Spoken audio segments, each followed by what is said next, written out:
Pendant un déplacement professionnel, mes parents ont vendu la maison de mes rêves pour offrir des vacances de luxe à mon frère. À mon retour, mon père a ricané. Ta maison a payé leur petit plaisir. J'ai juste souri. Qu'est-ce qui te fait rire comme ça? A-t-il demandé. J'ai répondu, la maison que vous avez vendue était.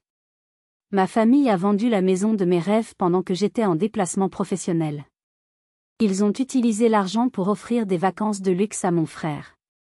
Quand je suis rentré, mon père a ricané. Ta maison a payé leur petit plaisir. J'ai juste souri. Qu'est-ce qui te fait rire comme ça? A-t-il demandé. J'ai répondu, la maison que vous avez vendue était. Cette simple phrase contenait le début de leur fin. Une fin qu'ils avaient eux-mêmes écrite, brique par brique, mensonge par mensonge. Mon histoire n'est pas seulement celle d'une maison volée, mais celle d'une justice patiemment construite dans l'ombre d'une vie de trahison. Avant de plonger dans les détails sordides de cette histoire, dites-moi dans les commentaires de quelle ville ou de quel pays vous me regardez. Je suis curieuse de savoir jusqu'où mon histoire voyage. Et quelle heure est-il chez vous en ce moment? C'est fascinant de penser que nous sommes tous connectés, malgré les distances. Maintenant, laissez-moi tout vous raconter. Je m'appelle Élise Dubois. À 34 ans, j'étais une femme que l'on pouvait qualifier de « réussie ». Stratège en affaires pour une multinationale, je vivais à Lyon, une ville que j'adorais, dans une indépendance financière que j'avais bâtie de mes propres mains, loin de ma famille. J'ai quitté le nid à 18 ans, non pas par caprice, mais par pure nécessité de survie émotionnelle. Pour comprendre, il faut s'imaginer grandir dans une maison où l'amour est une ressource limitée, distribuée de manière inégale. Mon père, Hervé, était un homme silencieux, un spectre dans sa propre maison, dont le mutisme était une forme d'approbation tacite pour tous les caprices de ma mère, Solange. Et le centre de l'univers de ma mère, le soleil autour duquel nous devions tous orbiter, c'était mon frère, Bastien. De 4 ans mon cadet, Bastien était le prince, l'enfant prodige qui n'avait jamais rien produit. Paresseux, arrogant, incapable de garder un travail plus de quelques mois, il était pourtant toujours paré de toutes les vertus. Bastien est sensible, il a une âme d'artiste, il a besoin de temps pour trouver sa voie, disait ma mère, même après son 10e échec professionnel. Pour moi, le traitement était radicalement différent. Je me souviens de mon 16e anniversaire. J'avais demandé un scooter d'occasion pour pouvoir aller à mon petit boulot après les cours. Ma mère m'avait répondu sèchement que c'était une dépense inutile et dangereuse. Le mois suivant, pour les 12 ans de Bastien, il a reçu une console de jeu dernier cri, coûtant le double du scooter que je convoitais. La justification de ma mère? Il faut bien que le petit s'amuse, il est si créatif. Cette créativité ne l'a jamais mené bien loin. J'ai dû payer mes études universitaires en jonglant entre un travail de serveuse dans un bouchon lyonnais et des petits boulots de bureau. Chaque euro était compté, chaque nuit de sommeil était sacrifiée. Et pendant ce temps, Bastien recevait une nouvelle voiture pour son permis, de l'argent de poche glissé dans sa main chaque semaine, ses dettes de carte de crédit effacées par un simple chèque de mon père. Ma mère avait une philosophie bien à elle, une phrase qu'elle répétait souvent à ses amis en pensant que je n'entendais pas. Un fils, même raté, c'est un investissement pour le nom de la famille. Une fille, même brillante, c'est temporaire, elle finira par appartenir à une autre maison. Ces mots étaient des coups de poignard qui ont forgé en moi une armure d'acier. Heureusement, il y avait mon grand-père, Renaud. Un homme bourru, ancien ébéniste dans le quartier de la Croix-Rousse, avec des mains calleuses mais un cœur immense. Il était mon refuge, mon confident. Il voyait clair dans le jeu de mes parents. Il me disait toujours, de sa voix grave, « Élise, ne les laisse pas te définir. L'argent, les maisons, ce ne sont que des outils. Ta vraie richesse, c'est ta volonté, ta détermination. Ça, personne ne peut te l'enlever. » Quand il est décédé, il m'a laissé un héritage, mais pas de la manière dont on pourrait le penser. Il avait mis en place un fonds en fiducie, une forteresse financière conçue pour me protéger, un secret bien gardé dont ma famille ignorait la véritable étendue et les règles impitoyables. Mon grand-père m'avait laissé plus qu'un héritage, il m'avait laissé une forteresse. Mais même les forteresses les plus solides ont une porte secrète que l'ennemi peut exploiter. À 25 ans, après l'avoir scrupuleusement prouvé ma stabilité financière et professionnelle à l'avocat de mon grand-père, j'ai eu accès à une première partie du fonds. Avec cet argent, j'ai réalisé le rêve de ma vie, j'ai acheté une petite maison ancienne, un ancien atelier de canut sur les pentes de la Croix-Rousse. Ce n'était pas un palais, mais elle avait une âme. Des vieilles pierres, des poutres apparentes qui avaient vu des générations de tisserands, et une petite cour intérieure où le soleil filtrait à travers les feuilles d'un figuier centenaire. Pour moi, c'était le paradis, mon propre royaume bâti à la sueur de mon front. J'ai passé une année entière à la rénover, pas avec des artisans coûteux, mais avec mes propres mains. Les week-ends, les soirées, chaque moment de temps libre était consacré à cette tâche. J'ai appris à poser du parquet, à refaire l'électricité, à restaurer les vieilles fenêtres en bois. Je me souviens de l'odeur de la poussière de plâtre, du son du marteau qui résonnait dans les pièces vides, de la satisfaction immense de voir les murs reprendre vie sous mes rouleaux de peinture. Dans la cour, j'ai déraciné le béton pour créer un petit jardin. J'y ai planté de la lavande, en hommage à ma grand-mère qui en mettait toujours des petits sachets dans nos armoires. L'odeur de cette maison, un mélange de bois ancien, de peinture fraîche et de lavande, était l'odeur de ma victoire, de mon indépendance. Bien sûr, j'ai invité ma famille pour l'inauguration. Une partie de moi, naïve et incurable, espérait une lueur de fierté dans leurs yeux. Au lieu de ça, j'ai eu droit à une inspection froide et critique. Ma mère a pincé les lèvres en regardant ma cuisine ouverte, que j'avais conçue avec tant d'amour. C'est un peu rustique, non? Tout ce bois. Tu aurais dû prendre quelque chose de plus moderne, de plus facile à nettoyer. Mon père n'a rien dit, comme d'habitude, se contentant de hocher la tête aux remarques de ma mère. Bastien, lui, a éclaté de rire. T'as vraiment mis toutes tes économies dans ce tas de cailloux? Pour le même prix, t'aurais eu un appart neuf en centre-ville, sans avoir à te tuer au travail. J'ai souri, mais leur mépris était une blessure. Ils ne voyaient qu'un investissement discutable là où je voyais le symbole de tout ce que j'avais accompli. Quelques mois plus tard, la première fissure est apparue, un avertissement que j'ai stupidement ignoré. Je devais m'absenter pour un week-end professionnel à Marseille. À mon retour, j'ai immédiatement senti que quelque chose clochait. La petite armoire en noyer dans l'entrée, un meuble que ma grand-mère m'avait personnellement légué sur son lit de mort, avait disparu. Mon cœur s'est serré. J'ai appelé Bastien, ma voix tremblante, sachant déjà la réponse. Ah ça, a-t-il dit nonchalamment au téléphone. Ouais, je l'ai vendu. Un ami antiquaire m'en a donné un bon prix. De toute façon, elle prenait de la place et elle n'allait pas avec ta déco. J'étais sans voix. Le souffle coupé par tant d'audace, tant de mépris. J'ai hurlé. J'ai appelé mes parents, enragés. La réponse de ma mère m'a glacée. Élise, ne fais pas d'histoire pour un vieux meuble. Bastien avait besoin d'un peu d'argent pour sortir. C'est important pour son réseau. Tiens, on te rembourse. Le lendemain, j'ai reçu un virement de 200 €.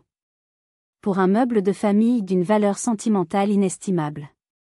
Que feriez-vous à ma place? Accepteriez-vous l'argent en silence ou feriez-vous un scandale? Dites-le moi dans les commentaires, car à ce moment-là, j'ai choisi le silence, mais une rage froide a commencé à grandir en moi. Ils m'ont rendu une poignée de billets pour un souvenir inestimable. À ce moment-là, j'ai cru que c'était le pire affront. J'étais si naïve. Ce n'était même pas le début. Un an plus tard, l'opportunité de ma carrière s'est présentée sur un plateau d'argent. Un projet de 6 semaines à Singapour, un défi complexe mais exaltant, un tremplin qui pouvait me propulser vers un poste de direction européenne. C'était la consécration de 10 années de travail acharné.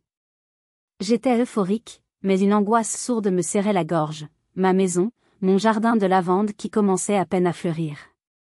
Je ne pouvais pas tout laisser à l'abandon. Malgré l'incident de l'armoire, malgré cette méfiance qui s'était installée en moi comme un poison lent, je n'avais pas d'autre choix. La famille reste la famille, n'est-ce pas? Une phrase idiote que je me répétais pour me rassurer, un mantra pour calmer ma propre intuition qui hurlait au danger. Le dîner d'adieu chez mes parents fut une pièce de théâtre dont je connaissais chaque réplique par cœur. Bastien, affalé sur le canapé, se plaignait de son patron qui ne comprenait pas son potentiel. Ma mère le couvait du regard, vantant un projet de start-up imaginaire dans le Web 3 qu'il allait bientôt lancer, dès qu'il aurait trouvé les bons investisseurs. Mon père regardait le match de foot, hochant la tête au bon moment. C'est dans cette atmosphère lourde de faux-semblants que j'ai posé la clé de ma maison sur la table.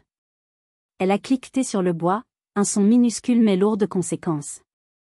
Juste passer une fois par semaine, arroser les plantes. S'il vous plaît. Mon père a hoché la tête sans quitter l'écran des yeux. Ma mère m'a souri, un sourire étrange, presque avide, que je n'ai pas su déchiffrer sur le moment. En partant, j'ai senti un frisson glacial, comme si je venais de leur confier non pas une clé en métal, mais la clé de mon âme. Les premières semaines à Singapour furent un tourbillon. Je travaillais 16 heures par jour, plongé dans les chiffres, les stratégies, les réunions. Le décalage horaire et la pression du projet me laissaient peu de temps pour penser à autre chose. Je me sentais vivante, stimulée. Puis, un soir, en rentrant épuisée à mon hôtel, j'ai vu la notification sur mon téléphone. C'était Bastien. Pas un message pour prendre de mes nouvelles, non. Une série de photos publiées sur Instagram, sans aucun texte, juste une localisation, Maldives.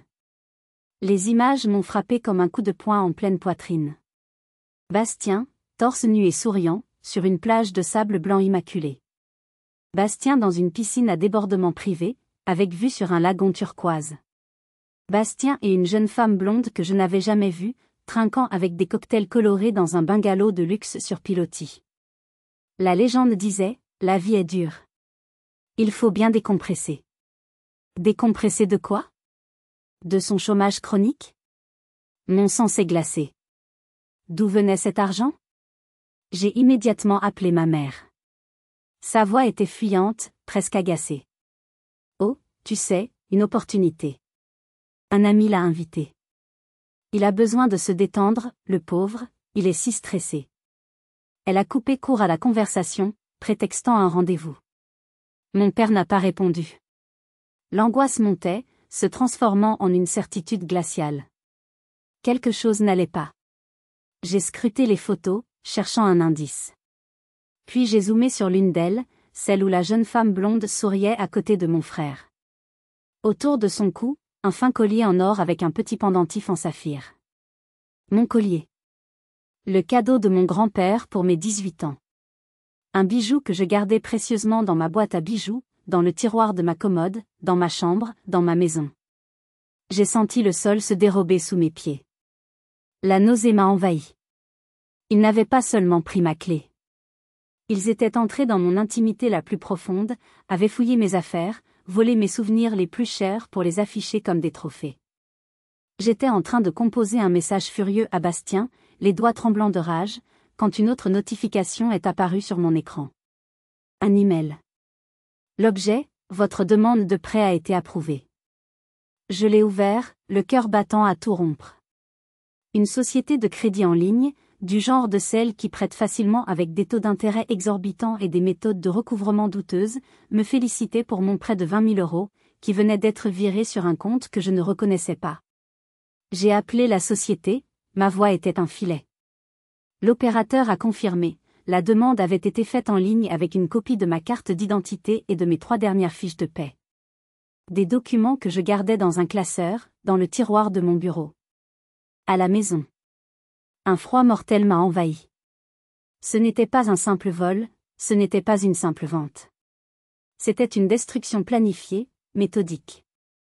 Ils essayaient de me ruiner, de m'endetter, de me paralyser pour que je ne puisse jamais me relever, jamais les confronter. Mon retour n'était plus une question de reconquérir une maison. C'était devenu une question de survie. Ils ne voulaient pas seulement mon argent, ils voulaient m'effacer. J'ai terminé mon projet à Singapour comme une automate, mon esprit un brouillard de rage et de calcul froid. Mon équipe a salué ma concentration et mon professionnalisme, ignorant que chaque présentation réussie, chaque objectif atteint, était alimenté par une fureur pure. J'ai obtenu la promotion, les félicitations de mes supérieurs, les poignées de main chaleureuses, mais tout cela avait un goût de cendre. Je suis rentrée à Lyon non pas avec la joie du succès, mais avec la détermination glaciale d'une soldate partant en guerre. Je n'ai pas pris la peine de passer à l'appartement que j'avais sous-loué. J'ai pris un taxi directement de l'aéroport pour la maison de mes parents. En arrivant dans leur rue tranquille et pavillonnaire, mon cœur a manqué un battement. Garée devant le garage, une Peugeot 508 neuve, d'un gris métallisé qui luisait sous le soleil de l'après-midi. Leur vieille voiture avait disparu. Le produit de ma vie de labeur était là, garé sur leur allée. Mon père m'a ouvert la porte. Son visage était impassible, mais j'ai décelé une lueur de défi dans ses yeux. Ah, te voilà. Entre, il faut qu'on parle. Sa voix n'avait aucune chaleur, aucune trace d'accueil. Ma mère était assise à la table de la salle à manger, les mains croisées sur la nappe à fleurs, le regard fixé sur un point invisible au mur. L'air était irrespirable, lourd de mensonges et de non-dits. Où est la clé de ma maison, ai-je demandé, ma voix plus stable que je ne l'aurais cru. Ma mère a relevé la tête, ses lèvres tremblaient, prête à se lancer dans une tirade larmoyante. Mais mon père l'a coupée. Nous l'avons vendue, a-t-il dit, d'un ton sec et définitif, comme s'il annonçait la météo. Le monde a semblé basculer. J'ai entendu ces mots, mais mon cerveau refusait de les traiter. Vendu. Ma maison. Mon sanctuaire. Mon rêve. Chaque poutre que j'avais poncée, chaque carreau que j'avais posé, chaque fleur de lavande que j'avais plantée. Vendu. Pourquoi, ai-je réussi à murmurer, la gorge nouée. Mon père a haussé les épaules, un geste d'une désinvolture qui m'a physiquement fait mal. Bastien avait besoin d'un investissement pour sa start-up. C'est une opportunité en or, il ne pouvait pas la laisser passer. Il fallait bien trouver l'argent quelque part. Et puis, entre nous, cette vieille bicoque, elle demandait trop d'entretien. Tu as un bon travail, tu peux t'en acheter une autre, une plus moderne. Nous aussi, on méritait bien une nouvelle voiture après toutes ces années de sacrifice. Sacrifice. Le mot a explosé dans ma tête. Sa désinvolture m'a poignardé. J'ai tourné mon regard vers ma mère, cherchant un signe de remords, de regret, n'importe quoi. Rien. Juste une expression de culpabilité lasse, le visage de quelqu'un qui se sait en tort mais qui a décidé que c'était pour la bonne cause. Et le prêt, ai-je lancé, ma voix devenant plus dure. Le prêt de 20 000 € à mon nom? C'était aussi pour la start-up de Bastien? Le visage de mon père s'est durci. Il n'aimait pas être remis en question. Considère cela comme les intérêts sur l'argent que tu gagnes. Une sorte de taxe familiale. Bastien avait besoin de capital de départ. Il faut bien s'entraider en famille. La famille. Ce mot dans sa bouche était une insulte, une parodie. Ils avaient non seulement détruit mon rêve, mais ils m'avaient aussi enchaîné à leurs dettes, à leur irresponsabilité. Ils m'avaient poignardé dans le dos et me demandaient de considérer la lame comme un cadeau. Ma mère s'est levée et a poussé une enveloppe épaisse sur la table. Tiens. C'est ce qui reste après, tout. C'est ta part. Sois raisonnable, Élise. J'ai regardé l'enveloppe, puis leur visage. Je n'ai ressenti ni tristesse, ni colère explosive. Juste un vide immense et une clarté terrifiante. La Élise qui espérait leur amour, qui cherchait leur approbation, venait de mourir dans cette salle à manger. À sa place, une autre femme était en train de naître, une femme plus froide, plus dure, plus déterminée. Je suis partie sans un mot, laissant l'enveloppe d'argent sur la table. Ils pensaient que mon silence était une défaite. En réalité, c'était le silence d'une prédatrice qui venait de repérer sa proie. Je suis sortie de leur maison et j'ai marché sans but, comme une somnambule.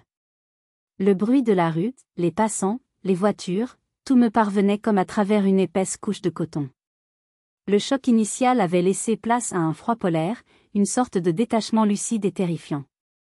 J'avais l'impression de flotter en dehors de mon propre corps, observant cette jeune femme dont le monde venait de s'écrouler. La seule chose qui me maintenait ancrée à la réalité était le numéro de ma meilleure amie, Chloé, que je composais sur mon téléphone d'un geste mécanique. « J'arrive », fut sa seule réponse après avoir entendu le tremblement dans ma voix. Le cabinet de Chloé est mon second refuge. Nous nous sommes connus à l'université, en colocation, et elle est la seule personne qui connaisse la véritable dynamique toxique de ma famille. Je suis arrivée à son bureau, le visage blême, les mains secouées de tremblements incontrôlables. Je me suis assise sur le fauteuil en cuir en face de son grand bureau en bois, et j'ai tout raconté, d'une voix monocorde, factuelle, comme si je parlais de quelqu'un d'autre. La maison vendue, les vacances aux Maldives, le collier volé, le prêt frauduleux. Chaque mot était une pelletée de terre sur le cercueil de l'idée que je me faisais d'une famille.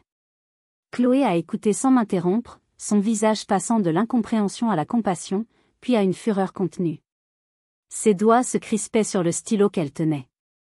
Quand j'ai eu fini, elle est restée silencieuse un long moment, son regard perdu dans le vague, comme si elle assemblait les pièces d'un puzzle juridique complexe. Puis, elle a relevé la tête, ses yeux brillant d'une lueur intense, la lueur d'une avocate qui vient de trouver une faille. « Élise » a-t-elle commencé, sa voix basse et précise, chaque mot pesé. « La compte pour la maison. L'argent que tu as utilisé pour l'acheter. Il venait bien du fonds en fiducie de ton grand-père, n'est-ce pas? Tu me l'avais dit à l'époque. » J'ai hoché la tête, sans comprendre où elle voulait en venir. Pour moi, c'était un détail. Pour elle, c'était la clé de tout. C'est là que tout se joue, a-t-elle poursuivi, se penchant en avant. Une maison achetée avec les fonds d'une fiducie n'est pas une simple propriété personnelle, d'un point de vue légal. Elle est un actif de la fiducie. Vendre un actif de la fiducie sans le consentement explicite et écrit de la fiduciaire, c'est-à-dire toi, ce n'est pas juste immoral, Élise, c'est un crime. C'est un détournement de fonds fiduciaires. C'est passible de poursuites pénales. Soudain, une phrase de mon grand-père m'est revenue en mémoire, une phrase qu'il m'avait dite des années auparavant, alors qu'il m'expliquait les grandes lignes de son testament, un après-midi dans son atelier qui sentait la sciure de bois. Il avait souri, ses yeux plissés par la sagesse. J'ai mis quelques sentinelles pour te protéger, ma petite. Des gardiens silencieux. Même quand je ne serai plus là pour veiller sur toi. Les sentinelles. Une lueur d'espoir, fragile mais tenace, a percé les ténèbres de mon esprit. Mon grand-père avait anticipé leur avidité. Il avait prévu leur trahison. Il faut que tu appelles l'avocat qui gère la fiducie, a dit Chloé, sa voix reprenant de l'assurance. Maître Lefebvre. Il est de la vieille école, rigoureux, méticuleux et incorruptible. Si quelqu'un peut t'aider à faire valoir tes droits, c'est lui. Elle a écrit le nom et le numéro sur un papier et me l'a tendu. Mes doigts tremblaient en le prenant. Ce bout de papier était soit mon dernier espoir, soit la confirmation de ma ruine totale. Le nom de Maître Lefebvre résonnait comme un sortilège. Allait-il me donner une épée ou simplement me confirmer que j'étais déjà morte et enterrée? Je devais savoir. Le cabinet de Maître Lefebvre était situé dans un vieil immeuble du quartier d'Enay, un lieu qui semblait hors du temps, où les murs épais étouffaient les bruits de la ville moderne. L'odeur du bois ciré, du cuir et du vieux papier flottait dans l'air, une odeur de stabilité et de tradition. L'homme qui m'a reçu était à l'image de son bureau, impeccable dans son costume 3 pièces, sévère, avec des yeux vifs et perçants derrière des lunettes cerclées d'écailles. Il se souvenait de moi, de la jeune femme de 25 ans, anxieuse mais déterminée, à qui il avait expliqué les termes de la fiducie des années plus tôt. Je lui ai raconté l'histoire, sans omettre aucun détail, de la vente de la maison au prêt frauduleux. Il a écouté en silence, le visage impénétrable, ne posant que quelques questions brèves et précises pour clarifier des points juridiques. Son calme olympien était à la fois rassurant et intimidant. Quand j'ai terminé, il est resté silencieux un instant, puis s'est levé et s'est dirigé vers une imposante armoire blindée dans un coin de la pièce. Il en a sorti un épais dossier relié en cuir bordeaux, avec les initiales de mon grand-père, R.D., gravées en lettres d'or. Votre grand-père était un homme prudent, mademoiselle Dubois, a-t-il dit en posant le dossier sur l'immense bureau en acajou. Et il semble qu'il connaissait bien les faiblesses de sa propre famille. Mon cœur battait à tout rompre tandis qu'il ouvrait le dossier et tournait les pages avec une lenteur calculée. Comme votre amie avocate vous l'a suggéré, la maison fait bien partie intégrante des actifs de la fiducie. Sa vente sans votre signature notariée est donc nulle et non avenue d'un point de vue légal. Nous pouvons engager une procédure pour l'annuler et récupérer votre bien. Un immense soulagement m'a envahi, une vague si puissante que j'ai failli en pleurer. J'allais récupérer ma maison. Mais Maître Lefebvre a levé la main, m'interrompant avant même que je puisse exprimer ma gratitude. Ce n'est pas tout, a-t-il dit. Son ton était devenu encore plus grave. Il a ajusté ses lunettes et a lu un paragraphe à voix haute. Le jargon juridique était complexe, mais le sens était d'une clarté effrayante. À mes 35 ans, les actifs restants de la fiducie devaient être distribués. 1 million d'euros pour moi. Et, à ma grande stupéfaction, 500 000 euros pour mon père, 500 000 pour ma mère, et 500 000 pour mon frère Bastien. De plus, un chalet familial à Chamonix, que je croyais vendu depuis longtemps, devait leur revenir. Un total de 1,5 million d'euros et une propriété de vacances. Une fortune dont j'ignorais totalement l'existence. J'étais abasourdi. Comment mon grand-père avait-il pu leur laisser autant, après tout ce qu'il avait vu? Mais ce n'était pas la fin. Maître Lefebvre a pointé une ligne du doigt, une ligne écrite en caractères plus petits, presque cachés. Voici la sentinelle de votre grand-père, a-t-il murmuré. C'était une clause de déchéance. Elle stipulait, en termes légaux implacables, que tout bénéficiaire qui, par fraude, tromperie ou détournement, porterait atteinte aux actifs de la fiducie ou aux intérêts de la fiduciaire principale perdrait immédiatement, totalement et irrévocablement l'intégralité de son héritage. J'ai retenu mon souffle. Le vertige m'a prise. Ils n'avaient pas seulement vendu ma maison pour quelques dizaines de milliers d'euros. Ils avaient jeté leur avenir, leur sécurité, une véritable fortune, au feu. Alors que je savourais cette justice poétique, Maître Lefebvre a ajouté un dernier élément, et celui-ci a tout changé. Cependant, il y a une condition. Une condition très précise, rédigée de la main même de votre grand-père. Il croyait en la famille, même en la sienne, jusqu'à un certain point. Dans son testament, il a écrit que cette clause ne pouvait être activée qu'après une tentative de réconciliation familiale formelle, en ma présence. Vous devez leur présenter les preuves et leur offrir une dernière chance d'avouer leur tort et de proposer une réparation. S'ils refusent devant moi, ils perdent tout. S'ils avouent et se repentent, la clause ne s'applique qu'à moitié, ils ne perdent que la moitié de leur part. Le soulagement s'est transformé en une angoisse glaciale. Ce n'était plus une simple procédure judiciaire. C'était une partie de poker. Une épreuve psychologique. Mon grand-père m'avait donné une arme nucléaire, mais il m'obligeait à leur demander s'ils voulaient bien appuyer sur le bouton avec moi. L'arme était dans mes mains, mais la gâchette était contrôlée par leur conscience. Le problème? Je n'étais même pas sûr qu'ils en aient une. Je suis sorti du cabinet de Maître Lefebvre complètement bouleversé, l'esprit en ébullition. La victoire qui semblait si proche, si nette, était maintenant suspendue à un fil ténu et imprévisible, la capacité de ma famille à ressentir des remords. J'ai conduit sans but, traversant la ville dans un état second, avant de me garer sur les hauteurs de Fourvière. La basilique, illuminée, veillait sur la ville qui scintillait de 1000 feux à mes pieds. Un panorama magnifique, mais dans mon cœur, c'était la nuit noire. Je suis resté là, dans le silence de ma voiture, pendant ce qui m'a semblé des heures. Le poids de la décision à prendre m'écrasait. Mon grand-père m'avait mise face à un dilemme impossible. Confronter ma famille n'était pas le problème, je brûlais de le faire.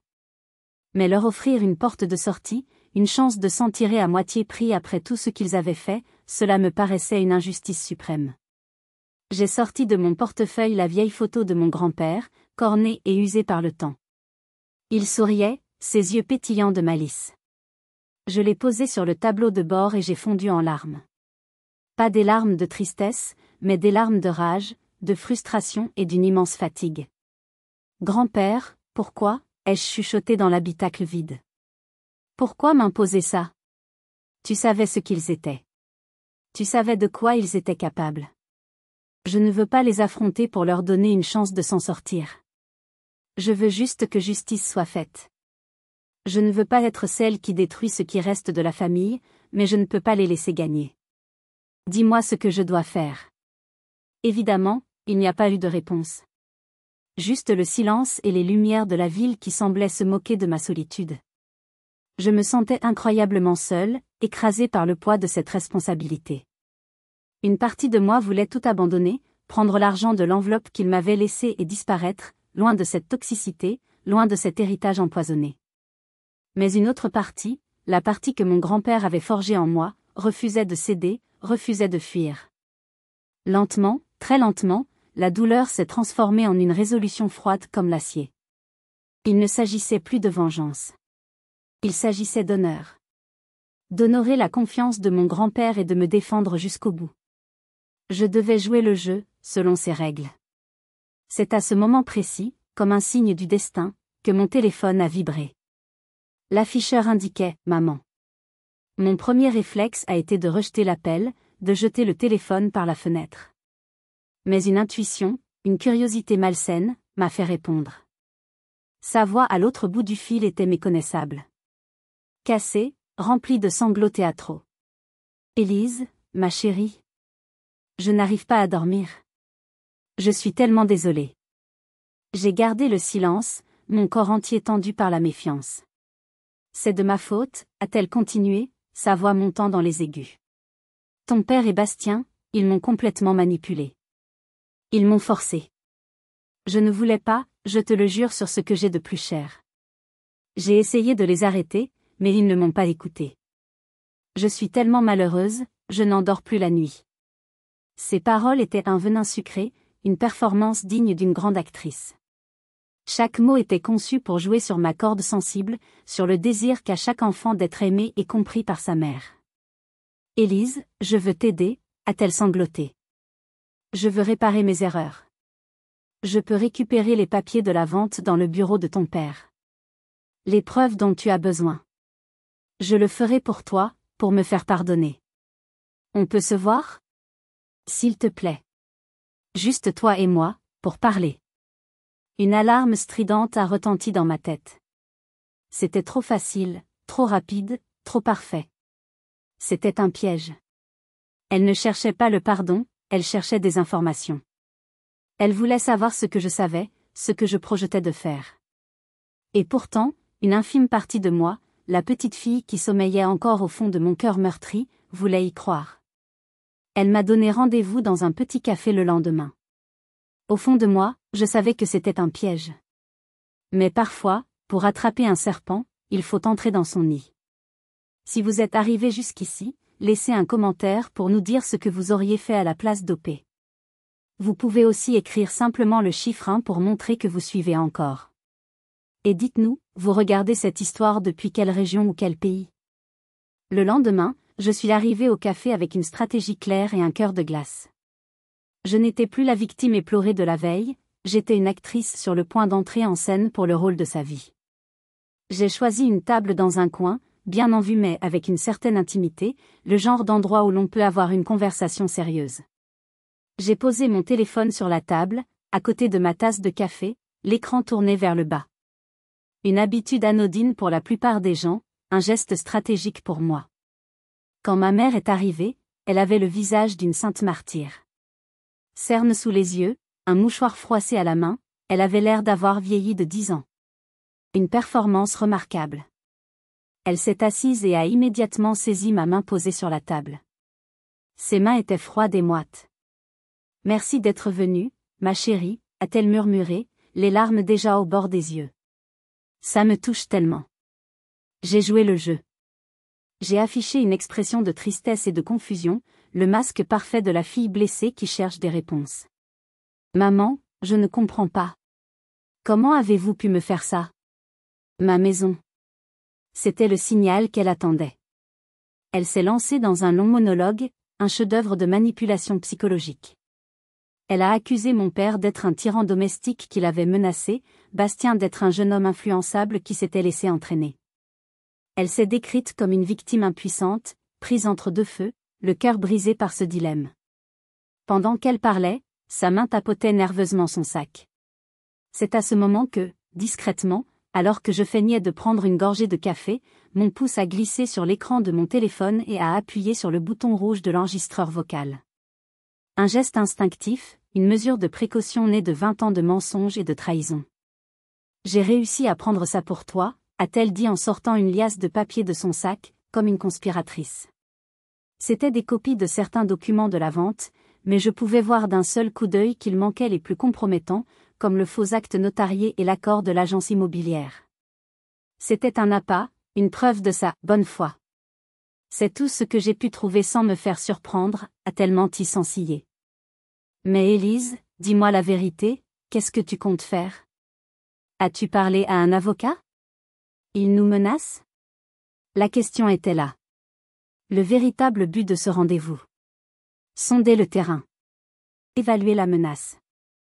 J'ai baissé les yeux, feignant la détresse et l'épuisement. Je ne sais pas. Je suis perdu. Un avocat coûte cher. Je n'ai plus de maison, je suis endetté à cause de ce prêt. Je crois que je n'ai pas la force de me battre. Un éclair de soulagement, à peine perceptible, a traversé son regard. Elle pensait que j'étais vaincue, démunie, prête à accepter miettes. Alors, acceptons cette situation, ai-je continué, ma voix pleine d'une fausse résignation. Oublions tout ça. Je veux juste qu'on redevienne une famille. Maman, j'ai une idée. Et si on organisait un grand dîner de réconciliation? Tous ensemble. Au restaurant. Pour prouver à tout le monde qu'on peut surmonter ça. Son visage s'est illuminé.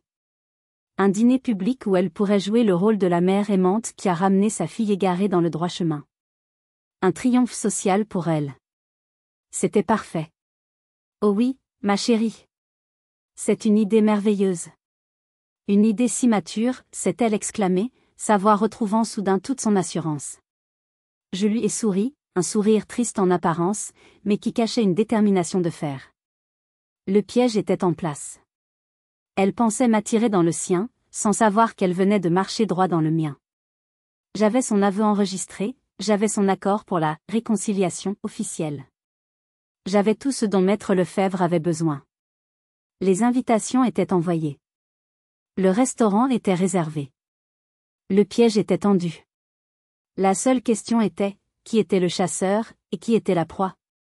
J'ai choisi un restaurant chic et feutré dans le 6e arrondissement de Lyon, un de ceux où les conversations se font à voix basse et où les serveurs semblent glisser sur le parquet.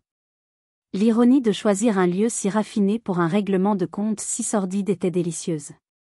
J'ai invité les membres clés de la famille, mes parents, Bastien, et ma tante Suzanne, la sœur de ma mère, une femme juste et droite qui m'avait toujours soutenue en silence. Et bien sûr, Maître Lefebvre, que j'ai présenté sobrement comme mon conseiller financier. Sa présence imposante et son silence glacial ont immédiatement jeté un froid sur l'ambiance. L'atmosphère était électrique, tendue à l'extrême.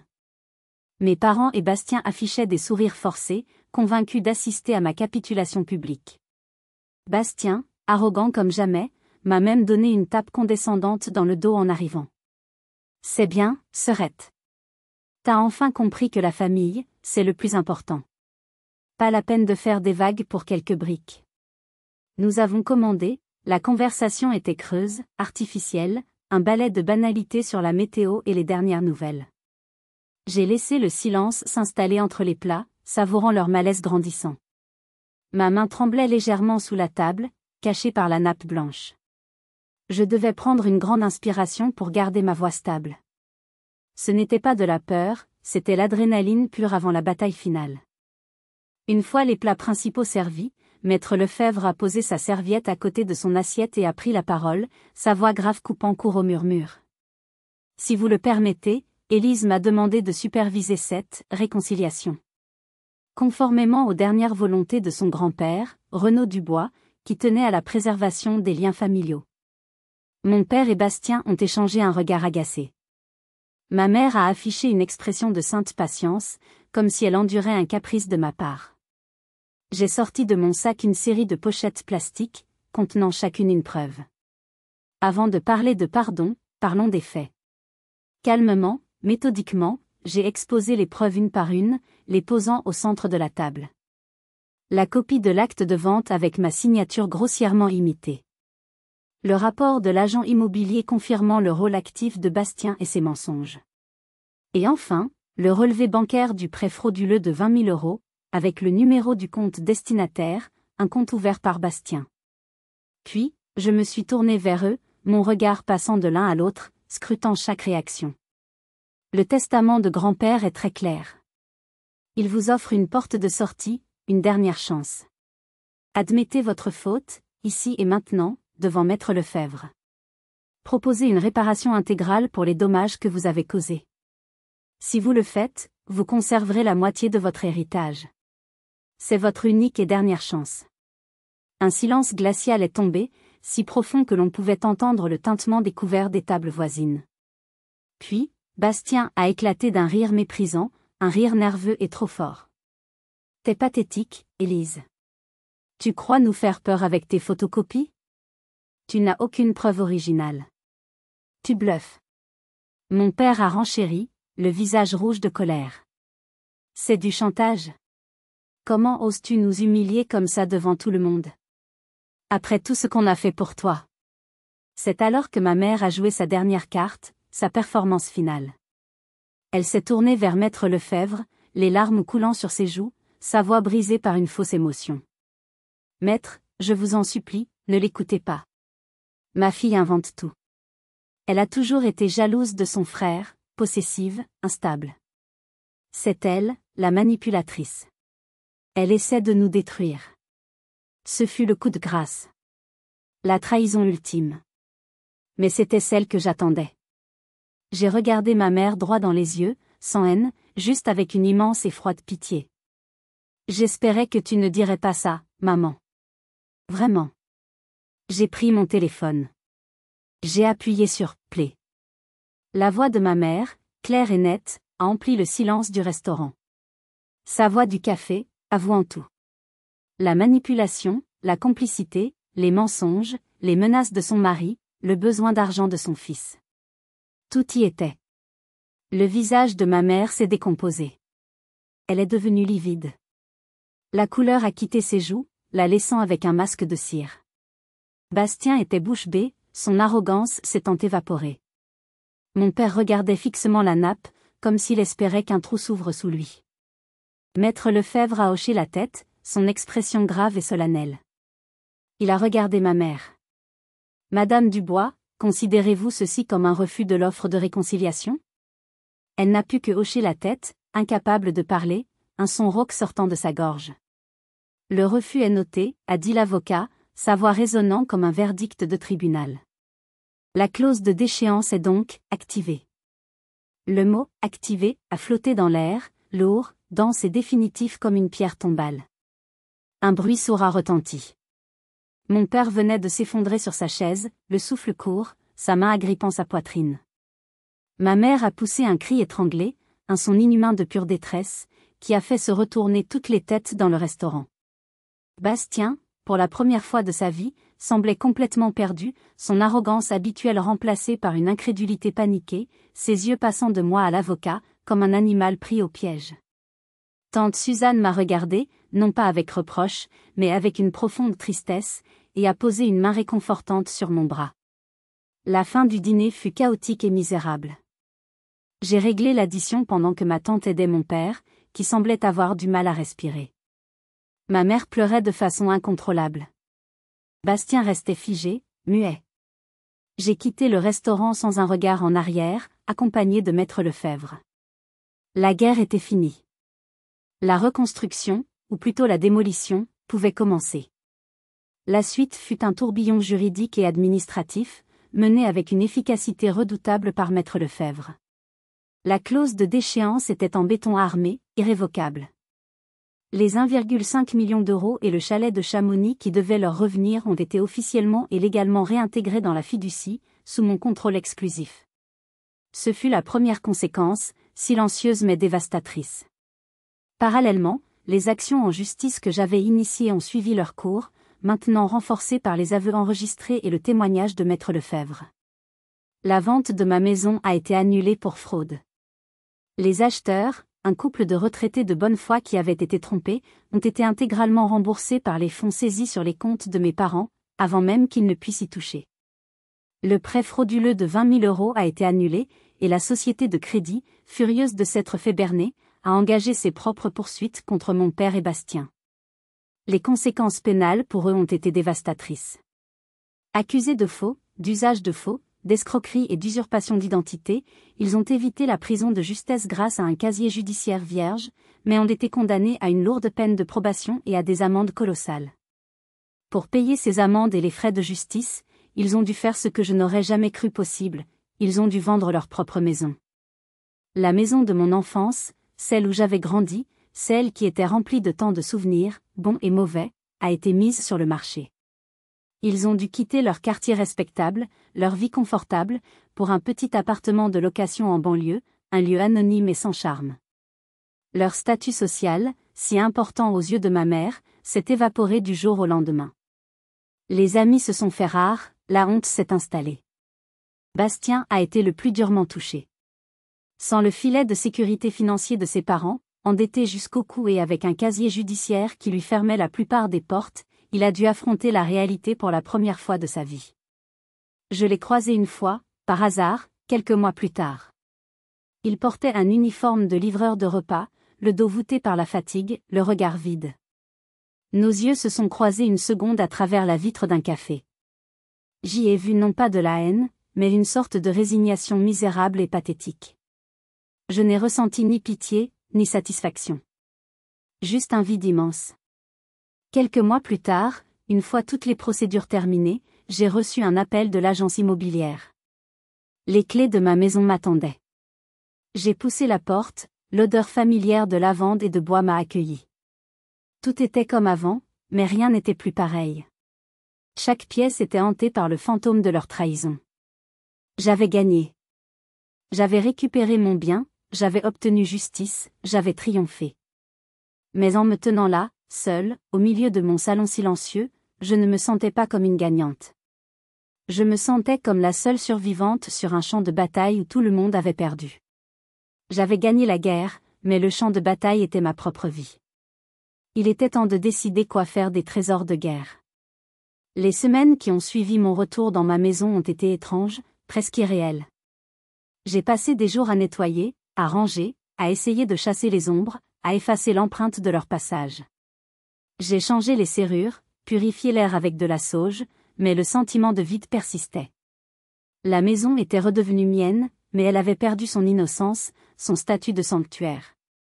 Elle était maintenant un symbole, une forteresse conquise, mais aussi un mausolée.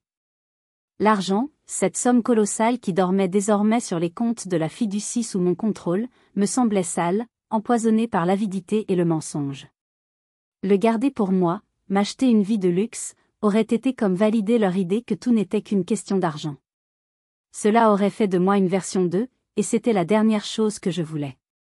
Mon grand-père ne m'avait pas laissé une arme pour que je m'enrichisse. Il m'avait laissé un outil pour que je me protège et que je construise quelque chose de durable. Alors, j'ai pris une décision qui a surpris tout le monde, y compris Maître Lefebvre. Je l'ai de nouveau contacté. Dans son bureau qui sentait le cuir et la sagesse, je lui ai expliqué mon projet. Je ne voulais pas de cet argent. Je voulais qu'il serve à quelque chose de plus grand, quelque chose qui aurait rendu mon grand-père fier. Ensemble, nous avons travaillé pendant des mois pour créer la Fondation Renaud Dubois. J'ai utilisé l'intégralité des 1,5 million d'euros de l'héritage déchu pour établir un fonds destiné à aider les jeunes femmes entrepreneurs. Celles qui, comme moi à mes débuts, avaient des idées brillantes, une volonté de faire, mais manquaient de soutien familial et de capital de départ. Le chalet de Chamonix, ce symbole de leur perte, a été transformé.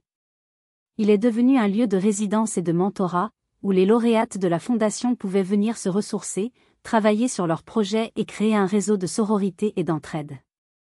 Voir le nom de mon grand-père, un simple ébéniste, associé à l'espoir, à l'ambition et à la réussite, plutôt qu'à la discorde familiale, a été la plus douce des victoires. C'était ça, la véritable justice. Transformer le poison en remède. Ma vie a trouvé un nouvel équilibre, un nouvel axe. Mon travail, ma maison, et maintenant, la fondation. J'ai commencé à passer plus de temps dans mon jardin.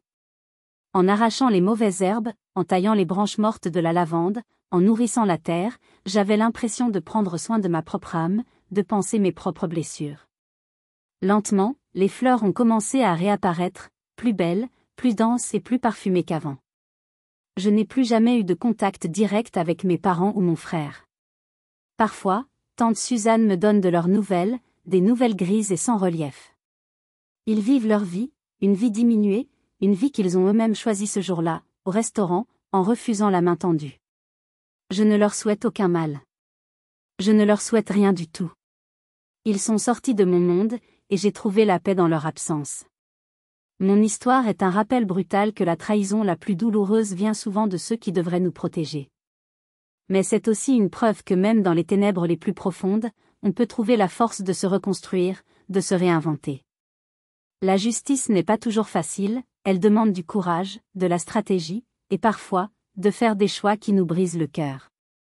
Mais se battre pour ce qui est juste, pour son honneur et pour sa paix intérieure, est une bataille qui vaut toujours la peine d'être menée. Merci beaucoup d'avoir écouté mon histoire jusqu'au bout. Si elle vous a touché, n'hésitez pas à laisser un like et à vous abonner pour ne pas manquer les prochaines. Et surtout, j'aimerais lire vos expériences. Avez-vous déjà dû vous battre pour ce qui vous revenait de droit face à votre propre famille? Partagez vos pensées dans les commentaires, car nos histoires, mises ensemble, créent une force incroyable. Prenez soin de vous.